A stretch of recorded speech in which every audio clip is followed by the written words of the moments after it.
நாளைக்கான வீடியோவில் என்ன நடக்குன்னு சொல்லிட்டு பார்க்கலாம். வீடியோக்குள்ளே போகிறதுக்கு முன்னாடி நம்ம சேனலை லைக் அண்ட் சப்ஸ்கிரைப் பண்ணி சப்போர்ட் பண்ணுங்கள். வீடியோ வந்துட்டு வேறு லெவலில் இருக்குது. ஃபஸ்ட்டு சீனில் வந்துட்டு சிவா அவங்க அம்மா எல்லாருமே உட்காந்து ரொம்ப ஃபீல் பண்ணிகிட்டு இருக்காங்க. ஏன் தான் வந்து இந்த வீட்டில் இப்படியெல்லாம் நடக்குதோ தெரியல அப்படின்னு சொல்ல, அம்மா விடுங்கம்மா, அதான் எல்லாம் சரியாயிடுச்சுல, அதெல்லாம் ஒன்றும் ஆகாதம்மா அப்படின்னு சொல்லிட்டு இருக்கா. அந்த இடத்துக்கு ரகுராம் வர்றாங்க. அப்படியே கிராஷ் ஆகும்போது, ரகுராமா இங்கே வாப்பா, நான் அவங்ககிட்ட கொஞ்சம் பேசணும் அப்படின்றாங்க. ரகுராம் அவங்களும் வந்து உட்காடுறாங்க. இங்கே பாருப்பா, நீ என்ன நினச்சிட்டு இருக்கேன்னு எனக்கு தெரியல. நீ வந்துட்டு எங்களை ஒதுக்குறியா, இல்லைனா எங்களால் வந்துட்டு நீ ஒதுக்கப்படுறேன்னு சொல்லிட்டு நினைக்கிறியா? எனக்கு ஒன்றுமே புரியலப்பா. ஏன் இப்படி வந்துட்டு எங்களை வெறுத்து ஒதுக்குற மாதிரியே நடந்துக்கிற? நீ தனியாகவே இருக்க, சரியாக பேசுறது கிடையாது, செய்கிறது கிடையாது. இந்த குடும்பம் ஒன்றா ஒற்றுமையாக இருக்கணும்னு நினச்சி ஆசைப்பட்டுட்டு இருக்கேன்.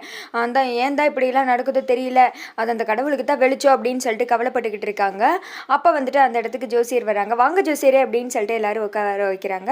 ஆமாம், எதுக்கு வந்திருக்கீங்க, யார் வர சொன்னா அப்படின்னு சொல்லிட்டு கேட்டு விசாரிக்கிறப்ப தான் ஜானகி வர்றாங்க. நான் தான் வர சொன்னேன் அப்படின்ற மாதிரி சொல்ல, என்னாச்சு ஜானகி, எதுக்கு வர சொல்லியிருக்க? எந்த நல்ல விஷயமும் தான் நம்ம வீட்டில் வந்துட்டு நடக்கலையே, அடுத்து என்னது நடக்க போகுது அப்படின்னு சொல்லிட்டு அவங்க மாமியார் அவங்க கேட்குறாங்க. என்னத்தை இப்படி கேட்குறீங்க?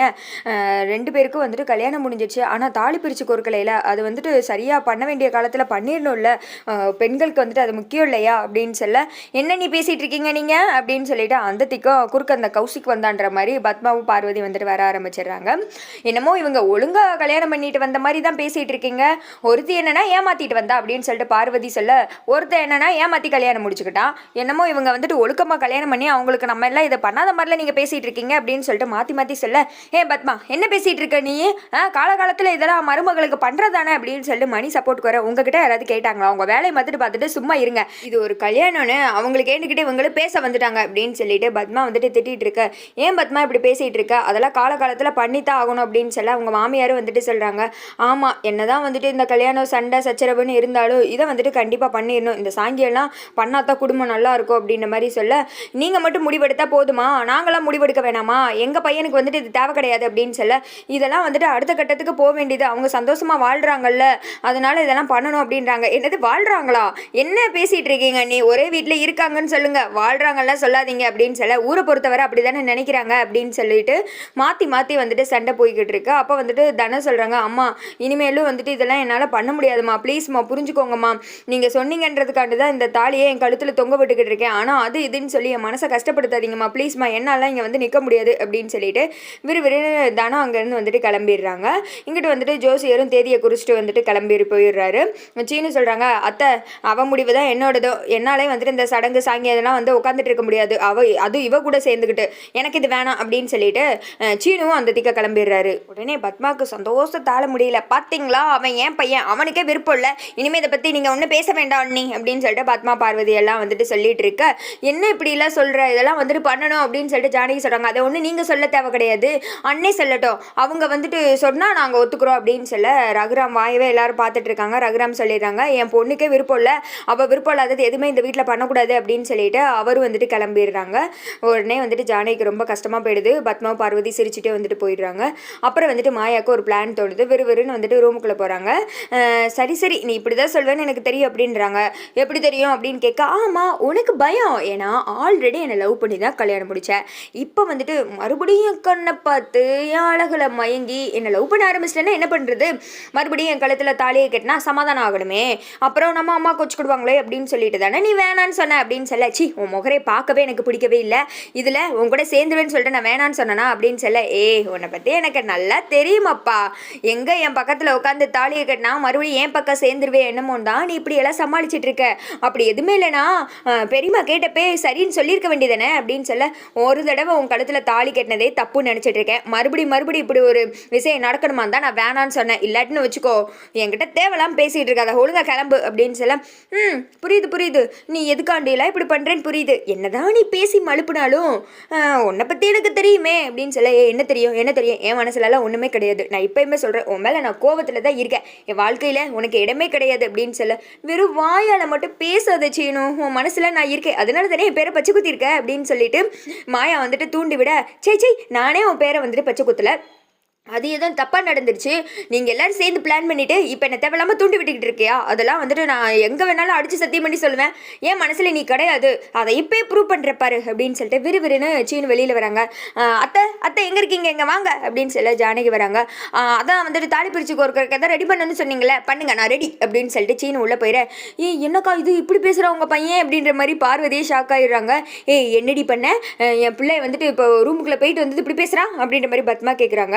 அத்தை நான் எதுவுமே சொல்லலை அத்தை, தாலி பிரித்து கொடுக்கறதுக்கு ஒத்துக்கோங்கன்னு சொன்னேன், அதைத்தான் வந்துட்டு சரின்னு சொல்லிட்டு போகிறாரு அப்படின்ற மாதிரி சொல்லதுமே பத்மாவுக்கு வந்துட்டு கோவம் வந்துடுது. அப்புறம் என்னடி உனக்கு முறப்பு, அதான் நம்ம பையனே சரின்னு சொல்லிட்டால, இங்கே பாருங்கள் நீங்கள் வந்துட்டு ஜாம் நடத்துங்க அப்படின்னு சொல்லிட்டு ஜானகிட்ட மணி சொல்கிறாங்க.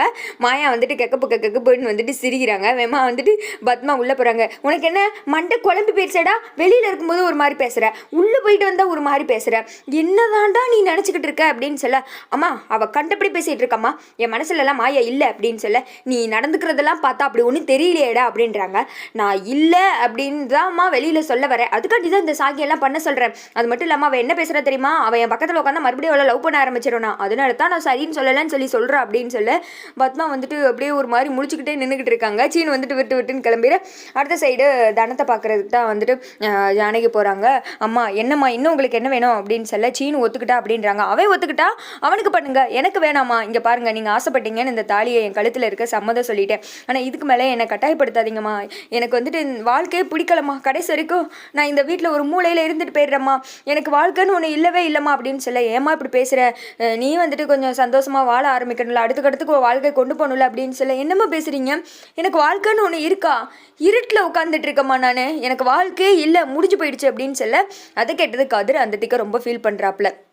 சரி என்ன இது இவ எப்படி பேசுகிறாளே அப்படின்னு சொல்லிட்டு கவலைப்பட்டுக்கிட்டு இருக்காங்க.